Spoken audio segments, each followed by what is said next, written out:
Boyfriend reveal na ba? Medeth may ka-date sa diet? Magandang araw po sa inyong lahat mga ka-Team Medeth worldwide. Team Judith at mga Medeth reactors na sana ay nagkaayos na para happy na lahat. Wow, nasa diet bagas ba si Bunso? May nag-aya at nakipag-date sa kanyang manliligaw. Gamit ang big bike, blooming naman si Bunso. Tama yan, kailangan talaga ng relaxation pa, wala ng stress sa mga issues lately. Need mo talaga ng break Bunso para naman ma-refresh ka. May nagtanong naman sa kanya kung taga-diet ba daw yung manliligaw niya.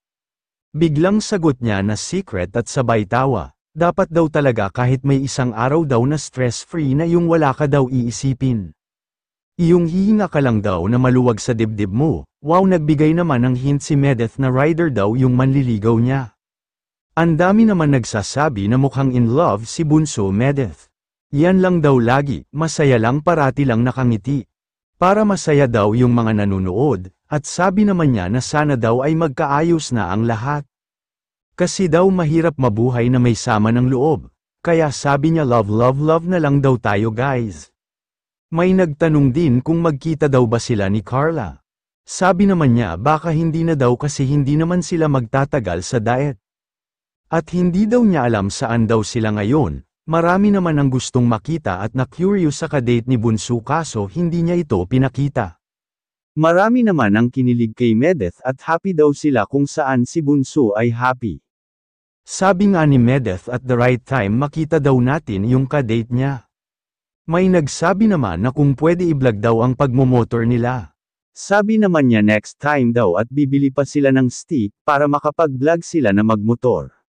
May nagtanong naman kung ano daw ginagawa ni Medeth sa diet.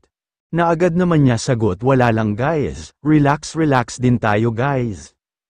Tao lang daw tayo napapagod din, at saka naapektuhan din daw siya sa mga bagay-bagay.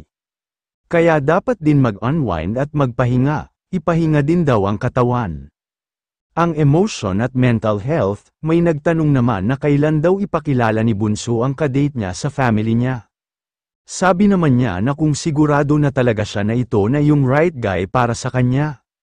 Dahil ayaw daw niya mag-waste ng time, at may nagsabi naman na baka babae lang daw ang kasama niya. Kaya pinakaway naman niya at pinakita ang paa ng kadate niya, na lalaki daw talaga ang kasama niya.